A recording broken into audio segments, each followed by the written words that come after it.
Hi everyone! I wanted to get on here and share an update of our Share the Gospel challenge for day 27, 28, and 29. We are in the middle of an outreach right now, so I haven't been as faithfully uploading videos every day, but I'm still doing the Share the Gospel challenge for the month of August. So the first day, day 27, which was Saturday,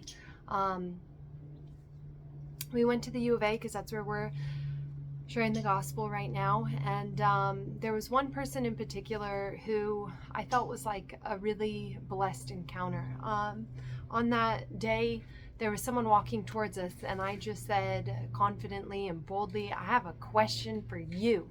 Do you know where you're going to spend eternity when you die? And he didn't have assurance of his salvation. He was Catholic. We went through the gospel with him and shared why Jesus had to die and what it means to be born again, and kind of shared being dead to sin and alive to God. He was asking really good questions, saying, what if someone was like you? Someone, they're born again and then they go sin. Can't they just go sin all the more because Jesus forgave them? And I read him Romans 6, where it says we're dead to sin and alive to God, and we can't keep on sinning because we've died to it. So he asked some really good questions, and at the end he says, after all of this, after all, you sharing all this, I'm not going to change because, it's what I was raised in. It's my heritage. I'm a Catholic. And so we even talked about Mary and the saints and praying or talking to the dead. And he's like, it's just what I do. It's tradition. And we showed him in the Bible where God says it's an abomination. And he said, I don't care. But after all that, he said, I'm not going to change. It's my heritage. And so David joined us, and he said, what about the person who's raised a Satanist, or the person who's raised something else? Like, should they change? Should they stay true to their heritage and what they were raised, or should they conform and bend to the truth? And at first he was saying they should stay what they are. But we shared some more verses with him. I can't remember what verses David shared with him, but he was reading him something, and it was a pretty powerful encounter, powerful time, and I was really blessed by it. So that was day 27. Day 28 was Sunday, and on Sunday we go to the park. We still have church in the park, and there was this group of people after taking photos. They were taking photos for graduation or something, and so someone was talking to them, so I went over and I joined in, and I said, did they ask you the $1 million question? And she said, no. And I said, oh, okay, so do you know where you're going to spend eternity when you die? And she said, heaven. And I said, if God were to let you in, why should I let you in? What would you say to him? And she's like, I just live my best life now, basically, and I don't think about the future, and I'm Catholic. And so she shared all these things, and I said, and Jesus said you must be born again, and it must be a spiritual birth, and it's not very wise to think about just this life, because 80 years is nothing in comparison to eternity. So I shared all this with her, and I asked her a couple other questions, and she said, okay, thank you, gotta go now. And so she started walking away, but the person she was with said, what do you call yourself? I said, well, I'm a Christian. And she's like, she asked me more about why I share or something, or she asked me a question. I answered with my testimony of being born again, and Jesus changed me, and that's why I got to make sure other people are born again, because I thought I was saved, but I wasn't. And she said, that's a very powerful testimony, but I think you should have a different approach. You asked a lot of questions, and it was very intense. And I said, I don't have that much time with people. And she's like, well, I still think you should. And I said, I don't know where they're coming from. And she's like, I still think you should change your approach, because it really turns people off. And then the person she was with, her boyfriend, said, I grew up in the church, and there's a bunch of people who were holier than thou, and I just recently started going back. And I said, I didn't say I'm holier than thou. Like, I need Jesus just as much as the next person. I never presented that.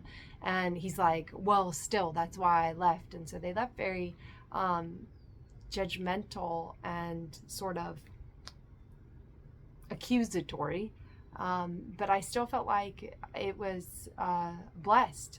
And I felt like God could teach me from it after, because I wish I had said, I'm loving my neighbor as myself, which I've said this before to people. I'm loving my neighbor as myself. I'm doing for them what I wish someone would have done for me, which is tell me the truth when I was living in sin. So I didn't get to say it, but regardless, I felt like God, showed me in the future to not let people cut me off and to make sure that I share what he wants me to share. But they got the truth, and so that's great. But yesterday, we're doing an outreach, had a lot of powerful encounters at the university, a lot of people asking really good questions, a lot of people, just kind of engaging in conversation and God being present. It's really great when you can make forward movement in a conversation and someone gains understanding, rather than having a conversation and they leave the conversation just kind of in the same place or still opposed. When someone gains understanding in your conversation and they leave with greater knowledge of God and who he is and what he did, it's always a blessing. So that was really fruitful. But